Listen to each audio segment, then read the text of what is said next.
Darkness looms upon the kingdom of Valeria. Werewolves, vampires, and other shadowy creatures reach out into the night to tear apart your people. But never fear, new citizens have joined the fray, some specializing in taking out these dark creatures. It's up to you and your fellow dukes and duchesses to push back the hordes of monsters and save the kingdom of Valeria. But only one of you can become ruler. Welcome to Shadowvale.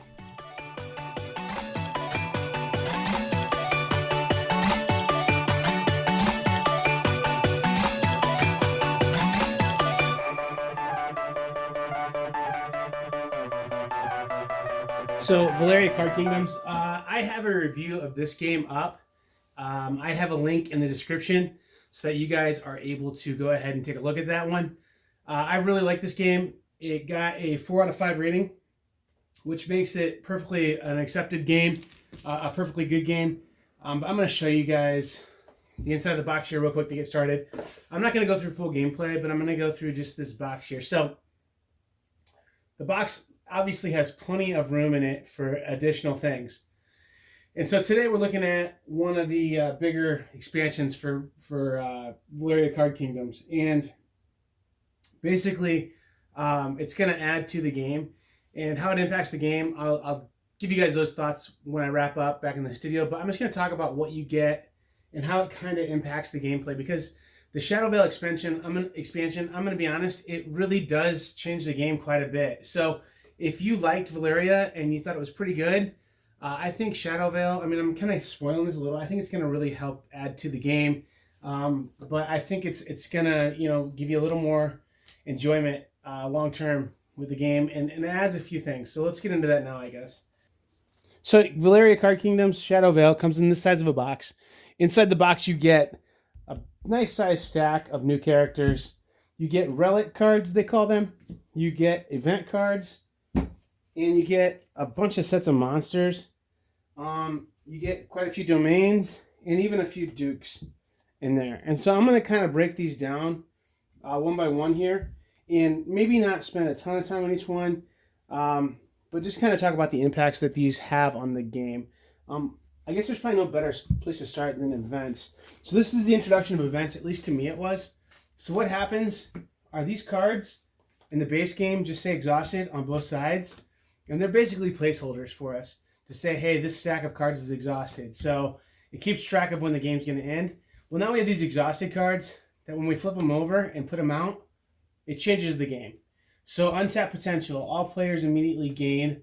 They gain 1 magic per each citizen they have. So that's pretty amazing. Or like a golden idol. Active player may immediately gain 2 money, or all players may gain 4 magic. So that's kind of interesting. Whoever exhausted that one's going to get a benefit. But the way how this works is I'm going to take 1 of these event cards and 1 of these exhausted cards per player and put them out. And then half of the time events are going to flip out. Other half of the time it's just going to be exhausted cards. So the addition of events is kind of a cool, changes the game up towards the end. And always makes things a little bit interesting. You have to be prepared for those. So I like those quite a bit. The addition of events is really neat. Okay, I'm just going to go through every one of these characters that we get in the game. And just kind of just explain them or just talk about them a little bit here. The Exorcist is kind of cool. The Shadowvale, the whole idea of Shadowvale is there's like werewolves and vampires out there. And so the Exorcist is going to be kind of a cool addition to the game. He's really cheap, but he doesn't get rolled very often because he's a 1. He gets rolled more than other things because, again, the way how, if you look at my original video, the way how we get paid in Valeria is one of the cool parts about it. So the Exorcist does get paid more than a lot of other cards out there, but he doesn't give us a ton. He gives us 2 magic, but he only costs 1 to get. So he's kind of a cool addition. Next up, we have the Lumberjack. He's a good working man with the working symbol up there. He costs 2. He's going to give us 1 of each resource on 2s. So he's going to get more frequently brought up because you could roll Snake Eyes. And you can see him come out as well. But just kind of your basic card as well. The Bandit. So this is kind of cool. The the like stealth elements in the game, in the original set of the game, I felt like they weren't as attractive to me. I like this one though. He's gonna cause player interaction, plus he's gonna let you turn your energy, your fighting powers, into money. So I think he's kind of a cool card. He's a nice addition to that faction, the stealth rogue faction, which I thought was maybe a little bit weaker in the base game than the other ones. So I like that card quite a bit. The Hunter, another like warrior type card.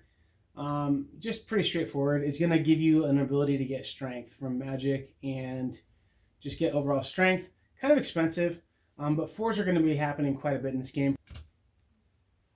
The Necromancer on 7s. So these are the cards that are going to start paying out big because they don't get rolled as often. You need 2 die to get a 7, you know? So cost of 4, you're going to get 3 magic, or you can turn 1 like force into 4 magic. So kind of a neat card. Pretty powerful. One of those cards that when it hits you just feel really good because you're getting a lot. The 8 here is the Guardian. The Guardian is going to be another one kind of like the Necromancer. Not quite. This one's more with just like the force. And then this one doesn't involve a conversion. You just get a straight 3 force military power kind of force every time you get your number to hit. So again, another one of those cards that's not going to be rolled all the time, but when it does hit, it just feels really good. The Dragoon requires a little bit of explanation because it introduces a new term to us that's not in the base game. And that's this slay action here, okay? So if a 9 or a 10 hits and it's on your turn, so the symbol of your turn, you're going to get 2 magic, plus you get to slay a free monster, and it's a free action. It doesn't cost you one of your actions. It's just part of your harvest. On other people's turns, it's going to give you 1 of each resource. So kind of a neat card. Adds a little something different to the game. And then also the other thing that you have to be careful with this is when you slay with this one, it does not trigger other cards. So if other cards trigger based on an action killing a monster, this one's not going to give you that benefit. So it's just a free monster you got to take out of a pile though. One of those, again, rare cards that's not going to hit very often, but when it does, boy, does it feel good. Final one we're going to look at here in the cards that you can acquire is the Inventor. And he's just going to give you a ton of gold, and he costs almost nothing. So he's a big risk reward kind of guy here. He's only going to cost you $1 for the first one, and he's going to pay off 5 times if you get him to hit. So this is a card that I personally like to get pretty early on because I think it's cheap, and if you can get it to hit twice, you've got a really good return on your investment. So kind of a cool card, and I love the art on this card in particular. It's just kind of a cool looking like Tinkerer gnome kind of guy. So really neat. All right, next I want to bring up Relics. So you get a whole new Relics tab for your box in this set. Relics basically give you player powers. You get 2 of these at the beginning of the game, and you choose which one to keep along with your Duke. And usually they're ASA. So Relics are pretty cool. They're new to me in this expansion, and I don't know if they're new. I wouldn't go as far as to say they're new, period, in this. But to me, they're new in this expansion. And they basically translate to being player powers. So they're familiar to us who've played, like Magic the Gathering or games like that. The AAA actions, the AAAs, as an action. So most of these are as an action. I think all of them practically but one are as an action do something. I know one that's not as an action. It's just a passive so right here. When you buy a domain, gain 2 military might. And then the Relic cards setup card comes with you. But it's pretty simple. You just deal everyone 2 and they pick 1. And it gives you something good that's going to happen. So the when this happens is kind of a cool passive, but the rest of them say as an action, you can gain 1 of that. And you can slay a monster. Cool. Just all these things are just really neat. As an action, gain 1 and 1. So, I mean, that's better than normally as an action. You can only gain 1 thing. So, it kind of doubles what you're able to get. Just kind of cool that it's just allowing you to do more things that are special and unique to you. And I think this really did add to the game quite a bit. The player powers thing, I always really enjoy it. It makes it more immersive. It makes it feel like this Duke, actually, I care about him because he has these relics and he has these things that he can do, not just because he's going to score a certain way at the end of the game. So I think that's pretty neat. I really like that. a whole bunch of domains in this game. Whole bunch that came in this game. This is a nice size stack of domains. I think it darn near probably doubles the domains in the game. And there's some really neat ones that add, like, you have to have a lot of symbols to get them, but they really do some neat stuff. Immediately gain a person from the middle there. I mean, as you take that, pretty awesome. I mean, like, and just you're gonna get a lot of good things to happen from this. You may immediately pay 3 coins, you get 3 victory points. Just a lot of just really neat things. The Opera House I think is really cool too. This one's a cool like tableau type thing that during your harvest phase, if you gain a magic, you get 1 more magic. So pretty awesome that you want to gain magic every turn because you can get more of it. Just a lot of really neat domains in there. Really helped to add to the game. I never got tired of domains in the base game, and so I don't ever foresee getting tired of domains ever with the addition of those. Just a lot of neat stuff.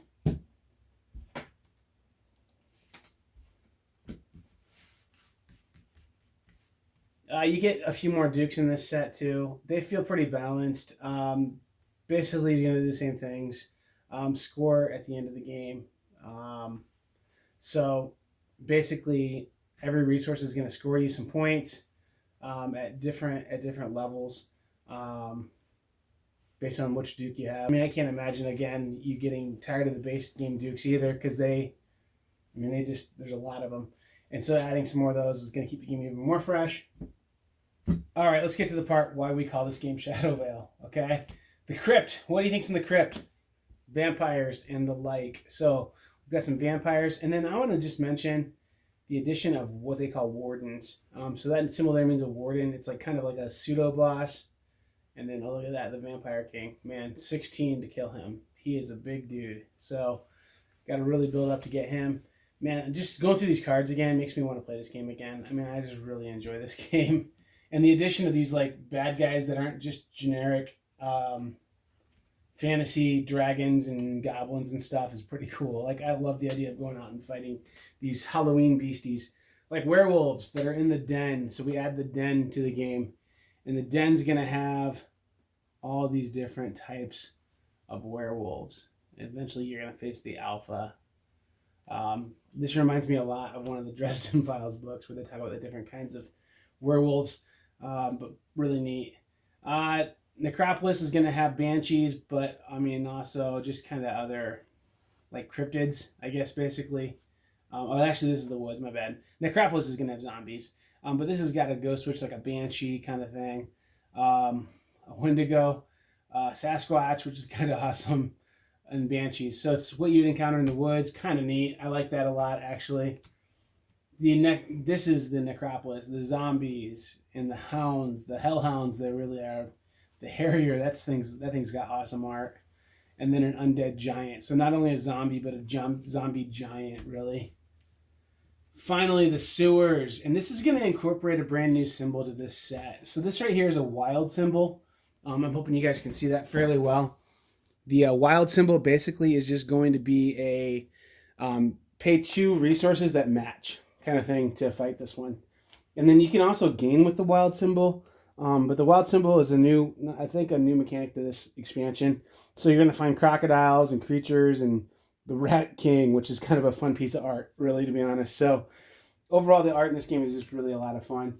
All this stuff is going to pack into the base box because, again, there's just plenty of room in there for this set in there. They keep the components really high quality in this, what I would expect from Daily Magic games.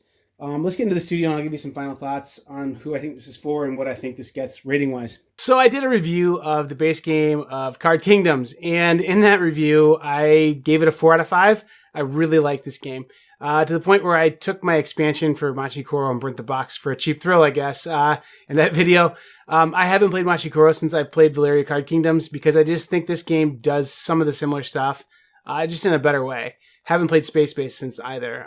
So I just think this game is really good. And if you're going to pick one of those like roll dice and have something trigger, keep everyone engaged on their turn kind of games, this is my choice on it. I really, really enjoy this game a lot. So I was really excited to take a look at an expansion here. And even beyond that, I really love the Dresden Files. And I love that whole like spooky things that go bump in the night kind of like theme.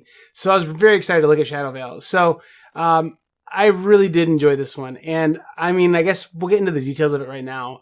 Right off the bat, the art in this game continues to be amazing. The art is just really great throughout. They've been able to contract the same artist, it seems like, for all these expansions and the base game, just because there's been no drop in the art at all. It's just really phenomenal art. This isn't just a more stuff expansion. Even if it was a more stuff expansion, I would have been okay with that. But this adds mechanics to it. It adds those relics. It adds the events.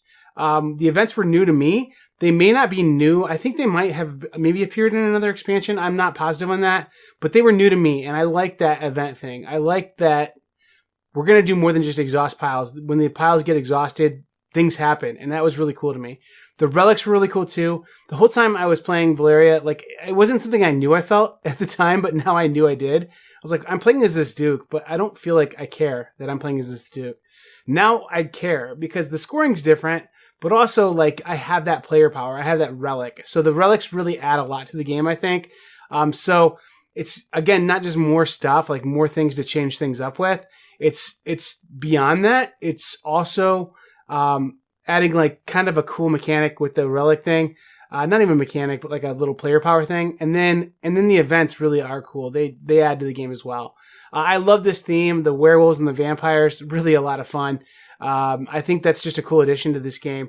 I don't know. The fantasy theme is really cool. The base, like goblins and dragons and stuff like that, is those are all really cool. But I think that you add, like, I don't know, werewolves and vampires and things like that, and it just adds to it. It makes it a little bit cooler. So I really like the theme on this one a lot. And I don't even know how to explain this, but this expansion made Valeria Card Kingdoms great to me. Like, this expansion took a good game and made it great. And I think it's the addition of those relics for sure. The events for sure. Those both added to it. But I just think having more choices and having more interesting cards to me made me just enjoy this game more. So I really do like this game a lot, and this made it better. So if you have Valeria Card Kingdoms, I would say Shadowvale is probably almost an essential expansion. I really like it. And for the price, I think it's going to be around that $20 price point. It adds a lot. So it almost feels like you're totally upgrading and redoing your base game with this expansion. Just it adds so much to it to me. With all those card selections you get, but then again, those mechanics that get added. So here at the Board Game Mechanics, we like to give things like a little bit more than just like a kind of totally subjective. It is subjective, but like we want to kind of break down our subjectivity into some categories. So here's where I'm going to put this one at. The accessibility in this game, and by that I mean who's able to play it. I think that this is going to be one that, like, really anybody can get to. If you can read the cards, you can play the game, probably, is where I'm going to be at with it. The theme, I think most everyone's going to be okay with this theme. There might be, like, some people who are really, really uptight about witches, maybe, or like that kind of theming that wouldn't want to play this one.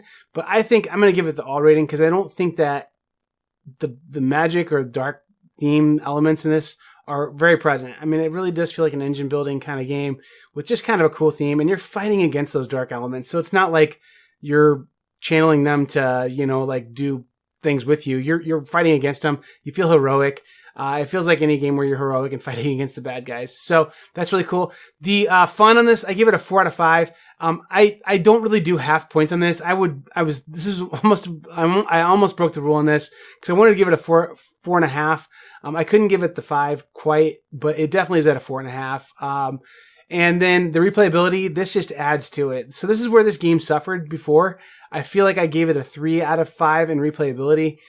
This bumps it up. I mean, this just adding more stuff to it, but then adding those mechanics makes me want to play this game more. So I really do like this game quite a bit more now with this expansion. The design and the art, I mean, I've always given this game, I think, a 5 out of 5 on design and art. The card design just makes a lot of sense. The art is really cool. I like just the way the characters are drawn. It's not over the top with gore or anything, but it is immersive, and it's just a cool style. I really just like the style of the art in this game. Definitely love it. And so I did do a half on this, on the final rating, 4.5 out of 5. So this actually improves my previous rating of 4 out of 5. So if you play this game with the Shadowvale expansion, I think that this game becomes a 4.5 out of 5, which is excellent. And I don't give those out very often. I think I've only given one 5 out of 5 and maybe 2 or 3, maybe 4 now, 4.5. So I really love this game. It's not going anywhere anytime. It's just a great game. Love it a ton. And I would say this game with the Shadowvale expansion is almost akin to like Champions of Midgard when you add Valhalla. Like, I think it's almost that big of an addition to it, with the events and the relics. I mean, I just think that it adds just that much to the game. Really, really love this game with Shadowvale. And I would play it about any time. So I think it's man, if any of the other expansions are as good as this one, this game could really, it could push to become a 5 out of 5, to be honest. It's just super good, and it just hits, it goes over with every crowd I play it with so well. I just love it, and it's definitely board game mechanics accepted, 100%. So I love this game, really, really enjoy it. That's about it. You guys have questions or comments, leave them down below. I want to encourage you maybe to think about subscribing if you haven't yet. Thanks to Daily Magic Games for letting me look at this expansion. I really appreciate that opportunity. And just, man, it's a great expansion. If you own Card Kingdoms, I would say this is almost a no-brainer to get it. So if you don't have it yet. And if you don't have Valeria Card Kingdoms, man, go look at my review of the base game, and then just know that everything I say that's positive about that game gets turned up a little bit with this expansion. So at any rate, I've been Joel with the Board Game Mechanics. And like we always say, keep gaming. Maybe check out our podcast and some other stuff at the links below. But just keep gaming, enjoy your games, and have some fun. And I hope you're enjoying your summer. Anyway, take care.